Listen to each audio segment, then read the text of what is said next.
Hello everyone, this is Shadow Libra, and today I am doing a reaction video to John from FNAF's timeline. This is John. Y'all should go subscribe to him before watching this video. There's going to be a link to his channel in the description, but I'm sure, you know what, if you're watching one of my videos, there's no way in frick you don't know who John is. You have to, anyway.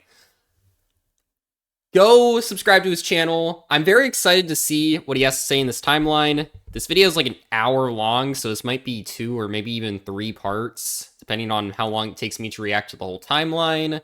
But I'm just curious to see what he says and see what I agree with, what I disagree with. Yeah, so without further ado, let's just watch this video and see how it is. So, the entire FNAF timeline by John. Let's do this. Get ready for a surprise. Oh, I'm ready for my surprise. All back, all of them, together in one place. Yeah. Oh, Five that Nights looks at Freddy's cool. is a franchise with over a decade's worth of content, spanning countless games, books, and now a movie. There's a reason that no matter whose timeline you watch, they all look different. Making a FNAF timeline is not Go watch easy. my timeline, there by are the way. so I'm many just kidding. ways you can interpret this story, and this is mine. So let's start at the beginning.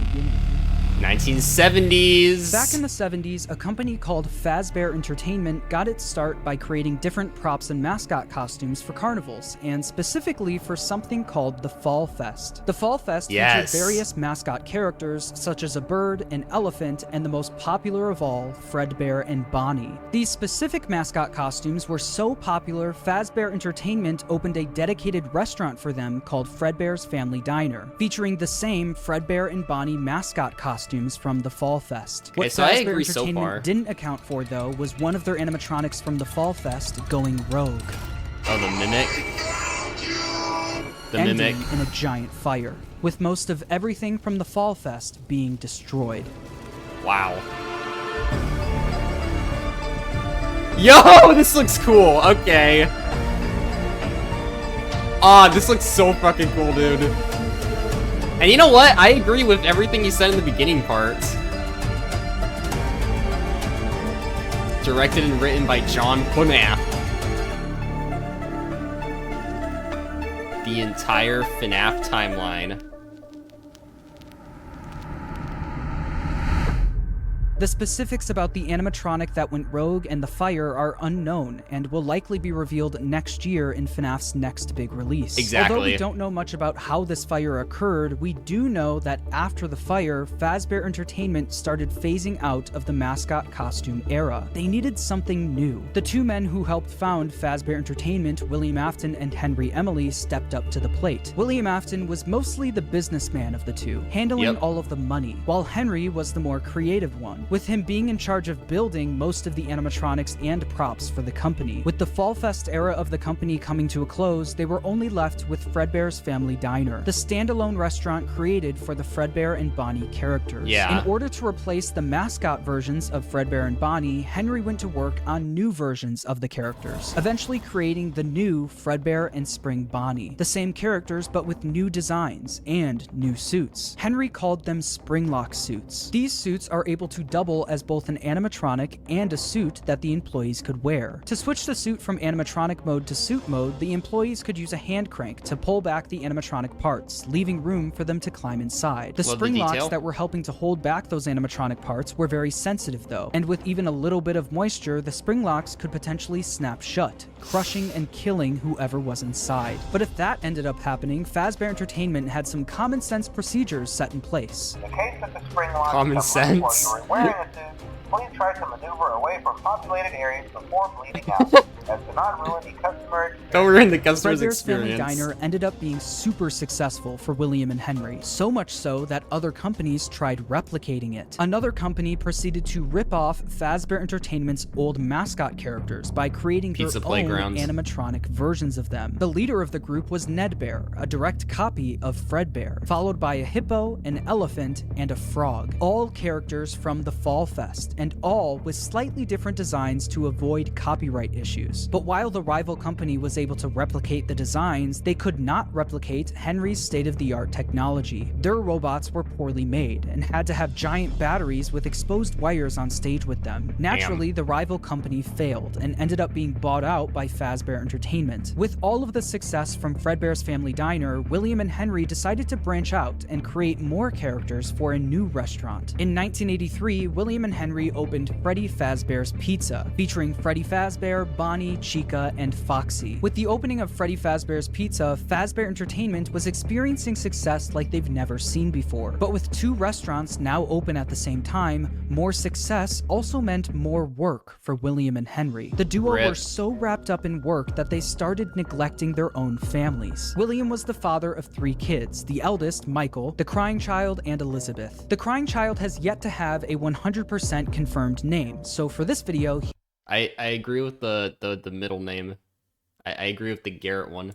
he will just be called the crying child. Damn. Meanwhile, Henry had one kid, a daughter named Charlie. Wait, what the about business Sammy? partners spent most of their days working. He has so Sammy they both too. created They're both different twins. ways of taking care of their kids. Henry was the robotics genius, I guess so he Sammy used doesn't his really do talents anything. to create a new animatronic to watch Charlie for him. It was called the security puppet. This animatronic would sit by the door of Freddy Fazbear's Pizza and make sure that Charlie wasn't able to leave the building. This made it so Charlie could play at the restaurant while Henry worked, without Henry having to worry about her leaving the building or getting kidnapped. The Yeah, how will robot that was go? linked directly to a green bracelet that Charlie was wearing. If Charlie, wearing the green bracelet, tried leaving the building, the security puppet would spring into action. William, on the other hand, was the businessman of the company. He cared more about making money, but also saving money. Naturally, he decided to just force his eldest son, Michael, to babysit while he was at work. Michael was mostly in charge of babysitting the crying child. The crying child didn't have many friends, but he did have a close relationship with his plushies. These plushies were of characters from his favorite show, Fredbear and Friends, Fazbear Entertainment's newest cartoon, featuring Fredbear, Freddy, Bonnie, Chica, and Foxy. The crying child's favorite character, though, was Fredbear. He especially loved his Fredbear plushie. Although he loved the plushie version of the characters, the animatronics would soon become a different story. One day, while visiting Fredbear's Family Diner, the crying child saw something that would scar him for the rest of his life. While wandering the restaurant, he walked by the employees only room, where an employee accidentally left the door open. Inside the room was his father, William Afton, helping another employee into a spring Bonnie suit. But through the eyes of the crying child, this looked like someone was literally being stuffed into an animatronic suit. The crying child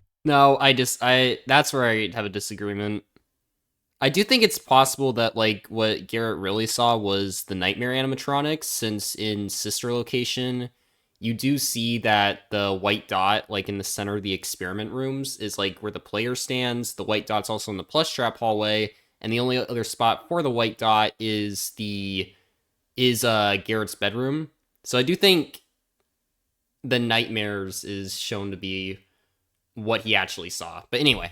Was so young that he wasn't educated on how the mascot characters worked. So seeing a human be put inside of one terrified him. When a child experiences something traumatic, their brain naturally tries finding ways to deal with that trauma. The crying child's way of dealing with his trauma was by creating an imaginary friend. This imaginary friend took the form of the object he loved the most, his Fredbear plushie. His new imaginary friend Fredbear followed him wherever he went, shape-shifting into flowers, hiding behind cars and in the sewers, with nobody being able to see him except for the crying child. When the crying child was overwhelmed, the plushie would talk to him and try to calm him down. Even when the plushie wasn't around, it was still able to speak to him because it lived in his mind. While the crying child was dealing with the trauma of seeing what he thinks was someone being stuffed into a suit, his brother Michael was only making it worse. Michael knew about what happened with his younger brother and used it against him. Every day while babysitting the crying child, Michael would put on a Foxy mask, hide somewhere in the house, and jump scare his little brother.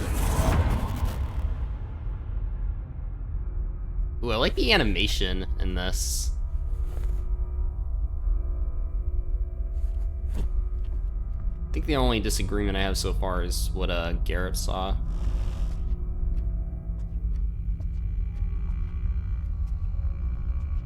Michael's about to pop out. I know it. From the pizzeria to your living room, you no longer have to wait to sing and dance. Bro, this is with dope. friends.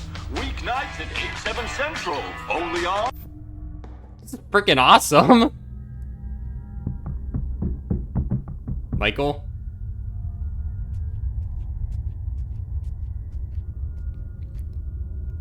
First night's never usually that bad in any of the games, so I'll just play through. I said, first night is not...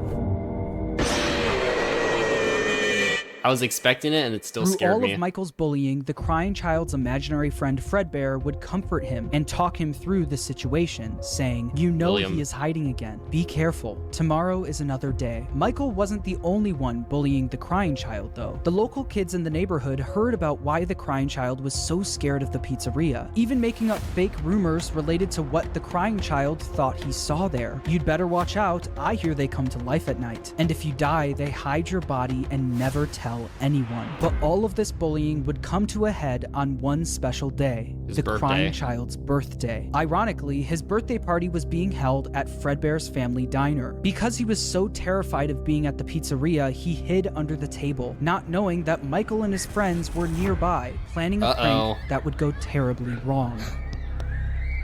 Oh my gosh, another animation. This is definitely one of the best timelines I've ever seen. Make sure you grab your pizza. Fredbear and Spring Bonnie will be performing hi, Matt Pat. 5 minutes.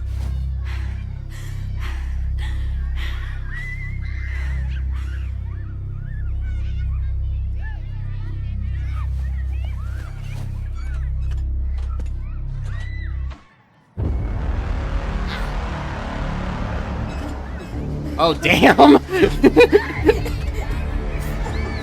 Oh!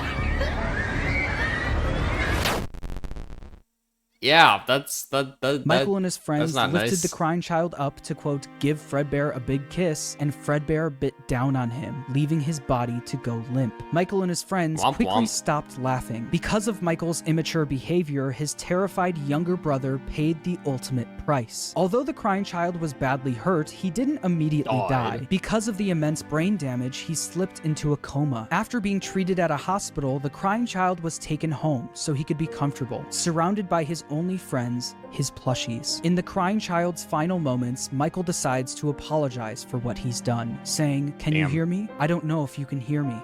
I'm sorry." After Michael speaks, the crying child's imaginary friend Fredbear, created out of the trauma he experienced, continues doing what it's done the whole time. It comforts him, saying, "You're broken. We are still your friends. I think Do you that's still William believe doing that? that. I'm still here. I will put you back together." This would be the final thing the crying child hears before he dies. The crying child's spirit would then live on in the Fredbear suit, the thing that took his life. The crying child's death wasn't just an accident. It was directly caused by Michael's recklessness. This is something that Michael could potentially... Does he think that Garrett possesses Golden Freddy? Because that I'm also gonna have to disagree with.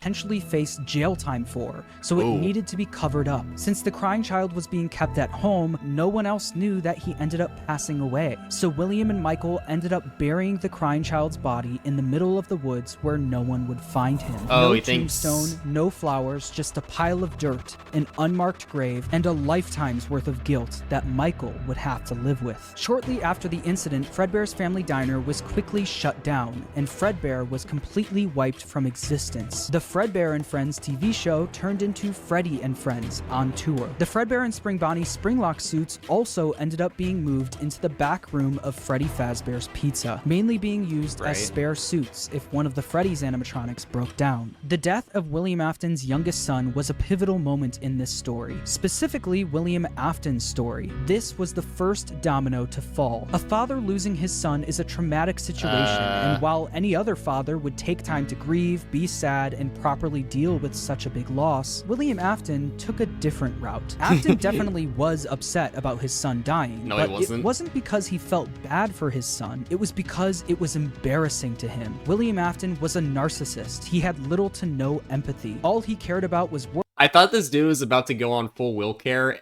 Thank goodness he did not.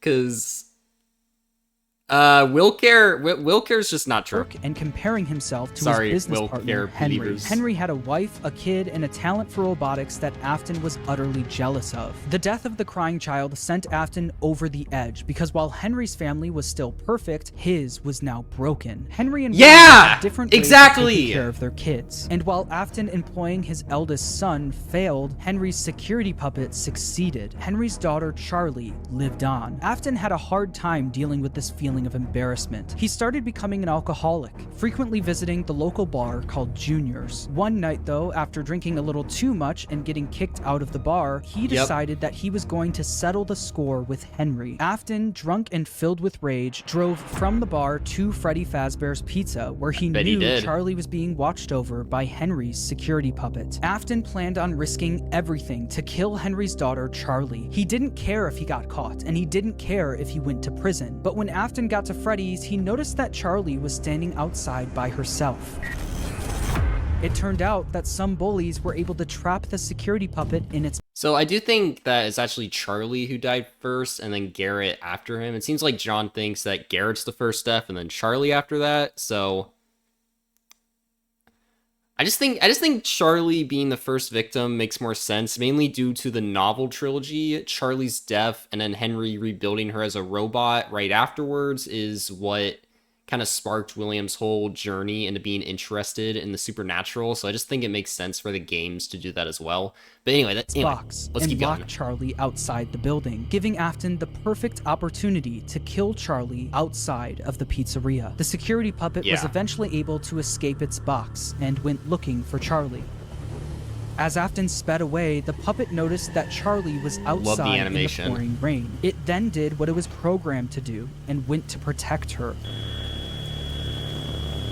Oh, that looks so good. But as the puppet got closer to Charlie's body, the rain started making it short circuit. It was forced to crawl its way over to her until the rain got to be too much and the puppet shut down right next to Charlie's body. While Charlie and the puppet lay lifeless next to each other, Afton was speeding home, driving right past where he buried his son and the bar he got kicked out of. When Afton got home, he was met with his wife sitting in the living room watching TV and Michael in his bedroom. Afton was a drunk and abusive father and fully blamed Michael for what happened to his youngest son. Mrs. Afton tells him to leave Michael alone because he's had a tough day, but Afton doesn't listen. He goes over to Michael's room and pounds on the door, only for the door to be locked. He then makes his way around the house to try and find a way in from the outside. But once he gets to Michael's bedroom window, he notices that it's broken and Michael was gone. Michael was so upset by what he did to his brother that he would sometimes see visions of Fredbear appear and disappear. Tonight, Fredbear appeared outside his bedroom window, and it almost felt like his brother was calling out to him from beyond the grave. This would personally, I believe that's William in like a handmade Spring Bonnie suit, kind of scaring Garrett. Happened frequently, and every time it did, Michael would run to the spot where they buried his younger brother, only to find that nothing had changed. His younger brother was still gone and buried in the ground. Afton knew Michael did this often, saying, "Ran off to that place again. He will be sorry when he gets back." The guilt of killing his younger brother haunted Michael in his real life, but also in his dreams. Michael would constantly have nightmares about the animatronic that took his brother's life. These were the exact same nightmares his younger brother used to have every night, now passed on to him. The FNAF horror gameplay? Yep. Okay, I do agree that Michael's the one dreaming the FNAF 4 gameplay. I just don't think it's this early. I think that happens later.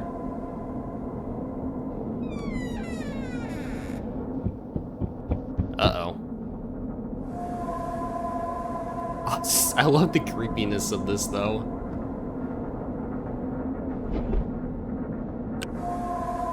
And now he's gone.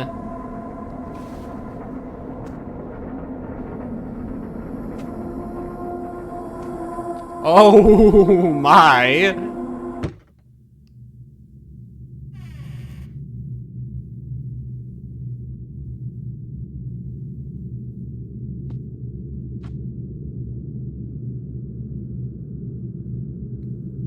Oh my.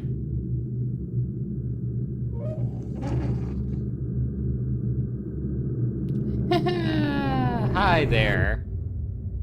After the death of Charlie, Fazbear Entertainment tried their best at covering it up. Fortunately for them and for William, the crime was committed outside, where no one was around to witness it. William was able to get away with everything, while Fazbear Entertainment never spoke of the incident again. The security puppet was quickly moved to the back room of Freddy Fazbear's Pizza, where the retired Fredbear and Spring Bonnie suits resided. But something was different about the security puppet. Dark tears now appeared on the mask of the animatronic. Dark tears that weren't there before. This is something that Afton quickly noticed the next day when he went into work. He'd heard about what happened moments after he sped off. He knew the security puppet was found laying next to Charlie's body. So does that mean Charlie's soul now resided in the puppet? William definitely noticed that the puppet looked different, almost like it was haunted, almost like it was thinking. Other employees would eventually notice the same thing. I'll be honest, I never liked that puppet thing. It's always thinking, and it can go anywhere. After realizing the security puppet may be possessed by the spirit of Charlie, Afton went back and looked at the crying child's Fredbear plushie, only to find that it also seemed to be haunted. The crying child feared for his life every single day, and that plushie was something he was able to cry and pour his agony into. Afton believed that this is what caused the plushie to appear haunted. It wasn't made alive by the spirit of his son, it was made alive by the agony and fear his son poured into it. Afton quickly became obsessed with the concept of haunted objects, and more specifically, the power of human emotion. He needed to find out if this is something he could take advantage of. Afton then used all of his money he made from Fredbear's and Freddy Fazbear's Pizza to build a giant underground facility directly under his house. Babies. It was here that he would try to recreate what happened I'm with his generally son, agreeing with a lot of this so far. And agony he experienced. In order to do this, Afton didn't take any chances. He needed to replicate exactly what his son went through every day. In order to do this, Afton built a replica of his house underground, along with his son's daily walk to Fredbear's family diner. He also built a makeshift bedroom where he could force kids to have the same nightmare every night. Afton would sit in his office watching them on the cameras that could be accessed using the passcode 1983, the year his son got bit. He also kept the crying child's Fredbear plushie on the desk as a reminder of what he was trying to replicate. In the makeshift bedroom, there were dummy animatronics that wheeled down the hallway. Nightmares. But the kids wouldn't see them as just blank dummies on wheels. Afton would pump hallucinogenic gas into the room to get the kids to think that what they were seeing was a monster. These nightmare gas canisters were being stored all throughout his underground facility. And on the bed of this makeshift bedroom was a Freddy plushie, in the hopes that the kids would pour their fear and agony into the plush, like his son did to his plushie. On the other side of the bunker, where Afton recreated the crying child's walk to Fredbear's, he placed a bunch of Fredbear plushies all over the place. These Fredbear plushies had walkie-talkies inside of them. This was Afton's way of recreating. So I disagree with the placement of the nightmare experiments, but I definitely agree with like his motivations for it and stuff like that. His son's imaginary friend that would talk to him wherever he went. Afton would speak to the kids through his walkie-talkie, sitting in his private office. No, I do agree. I do. Okay, I just think Garrett was the first one to be put into the nightmare experiments, and then a bunch of other kids after Garrett. Up the bunker, Afton was only missing one more thing. Technically, I do agree. Run these experiments on. He needed a way to kidnap and capture kids without being caught, and he had the perfect way to do it. The show will begin momentarily. Oh, will it? Everyone, please stay in your seats. I'm in my seat. Enter Circus Baby and the Funtime animatronics. These robots are specifically built by Afton to capture kids, featuring Circus Baby, Funtime Freddy, Funtime Foxy, and Ballora. They feature advanced technology such as parental tracking, voice mimicking / luring, and storage tanks. Circus Baby, the star of the group, was even able to make ice cream as a way to lure kids to her. Once the kid got too close, a giant claw would reach out, grab them, and lock them in the animatronics storage tank. Some of the board members from Fazbear Entertainment were suspicious of these new animatronics. She can dance. She can sing. She's equipped with a built-in helium tank for inflating balloons right at her fingertips. She can take song requests. She can even dispense ice cream.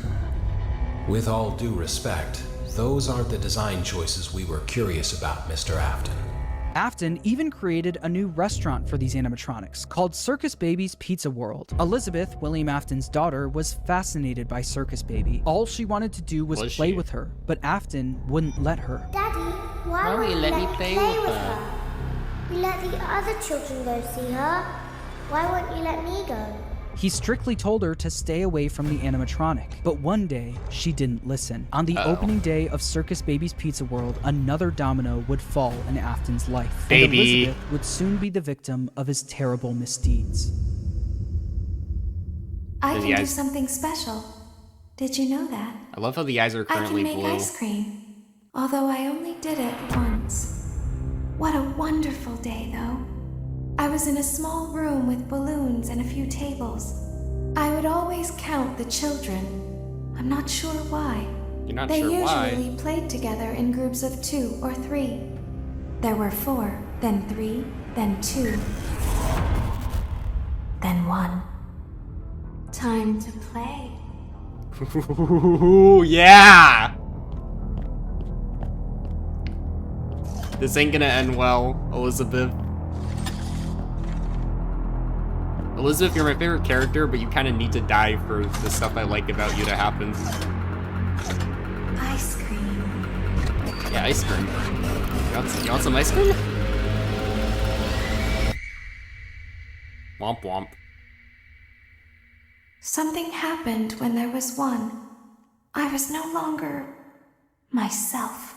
There was screaming for a moment, but only for a moment. In an instant, Elizabeth was grabbed by Circus Baby and thrown into her stomach hatch. The sheer force of her being grabbed and thrown into the robot's storage tank was enough to kill her almost instantly. This is something that William wasn't able to test. That was until his daughter became the test. William Afton now lost another one of his kids, but this time it was all his fault. After just one day of being open, Circus Baby's Pizza World was shut down. Afton covered up the incident by telling the public that the restaurant shut down due to gas leaks. But not everyone bought that story. The local newspaper wrote about the incident, saying, in other news, the grand opening of Circus Baby's Pizza World has apparently been canceled due to reported gas leaks in the building. Sources close to the establishment questioned the report, saying that strange activity around the area at night suggests something else is to blame. One local is quoted as saying, "Everything just stopped. There was so much excitement built around this place opening, and then they just stopped talking about it." A tenant from across the street claims to have witnessed a large group of cars surrounding the building during the night, and large pieces of equipment being taken out of the building under tarps. A few weeks later, the building was for sale. There is no comment yet from the local entrepreneur who financed the venture. That local entrepreneur, William Afton, successfully covered up everything. He was able to bring Circus Baby and the Funtime animatronics back down into his bunker, but once he got them there, he noticed something was different about Circus Baby. One distinct feature about Circus Baby was her blue eyes. But what once was blue eyes now were green, the same color as Elizabeth's. In that moment, he knew that his daughter's soul attached itself to the robot. Her soul lived on in Circus Baby. Afton knew that the way Charlie went on to possess the puppet was sloppy, and it was hard to recreate without getting caught. But what if the kids' bodies were hidden where no one would ever look? What if, just like his daughter, their bodies were stuffed into the animatronics? For Afton, Elizabeth's death quickly went from just another inconvenience to a scientific breakthrough. Afton was one step closer to harnessing the power of life itself. But one successful experiment wasn't enough. Just like the fear experiments he built in the bunker, he needed to replicate exactly what happened. He needed to recreate the accident. And oh my gosh, he said the line! He was going to do it. Using the Funtime animatronics again wasn't an option.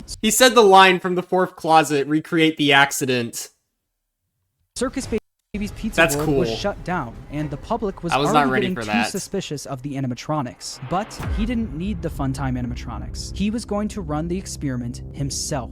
On June 26, 1985, William Afton made his way to Freddy Fazbear's Pizza. There, he would put on the old Spring Bonnie suit from Fredbear's to lure 5 kids into the back room. Uh-oh. Oh, that's the animation from the trailer. That's the movie soundtrack.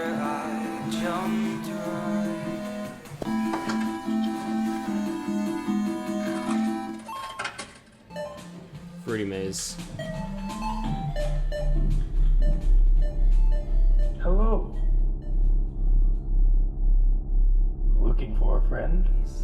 That's creepy. The water's clear, come swim with me.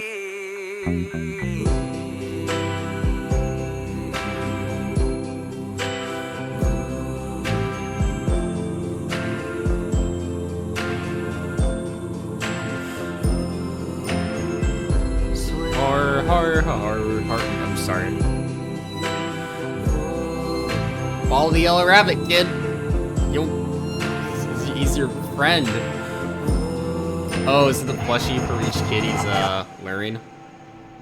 One by one, Afton killed them and stuffed their bodies into the animatronics. Susie Damn. was first, being stuffed into Chica. Yeah, she Gabriel saw went everything. into Freddy, Jeremy into Bonnie, Fritz into Foxy, and then there was Cassidy, who went into Fredbear, aka Golden Freddy. At this point, I still Afton love had how you no said recreate idea the that the accident. crime child spirit was in Golden Freddy, so No. he didn't think twice about shoving Cassidy in there. The way Afton killed Cassidy, though, was different from the rest. Freddy, Bonnie, Chica, and Foxy were just He regular springlock Cassidy. animatronics. Afton had no choice Yeah. but to kill them than stuff them into the suits. I'm But agreeing Golden with Freddy so much wasn't more of just a this than I regular thought I would. animatronic, It was a springlock suit, the same springlock suit that took his youngest son's life. Afton was aware of how dangerous the springlocks were. Any bit of moisture or too much movement would cause them to snap shut, slowly killing whoever was inside. So that's exactly what he did to Cassidy. He put him into the suit and watched as the springlocks snapped shut, cementing Cassidy's death as the most brutal of them all. Freddy, Bonnie, Chica, Foxy, and Golden Freddy weren't the only animatronics sitting in the back room of Freddy Fazbear's Pizza, though. They were joined by the security puppet, which contained the soul of Henry's daughter, Charlie. Once Afton was gone, Charlie jumped into action, almost acting as a guide for their souls, properly giving them life inside of each animatronic. After She the tried. incident, the kids were quickly reported missing by their families, and although the security cameras caught Afton luring the kids away, he wasn't able to fully get in trouble. Since he was wearing the Spring Bonnie suit, they were never able to prove it was actually him. Afton also hid the kids' bodies where no one would ever look, so the bodies were never found. Unbelievably, Afton was able to get away with yet another crime. Because of all the bad press that came from the missing children's incident, people stopped coming to the pizzeria. After months of customers no longer showing up, Fazbear Entertainment officially shut down Freddy Fazbear's Pizza. Shortly after the pizzeria shut down, Afton decided to pull the Funtime animatronics out of retirement and finally get his underground facility fully operational. He knew he couldn't try opening another Circus Baby's restaurant, so he had a new idea. Due to the massive success and even more so the unfortunate closing of Freddy Fazbear's Pizza, I don't it was think clear Circus that the Babies stage happens was that set, early. no pun intended, Like for the another pizza, contender or in not the children's pizza. entertainment. The entertainment and Unlike rental most service. I don't think entertainment that's that venues, early. now robotic entertainers are rented out for private parties during the day. Afton opened Circus Baby's Entertainment and Rental. This way, Yeah. So I agree with a lot of this, though I think the entertainment and rental service, I think that happens a lot later. Like after FNAF 2, FNAF 1, 2. Like, I think that's one of the later things in the timeline.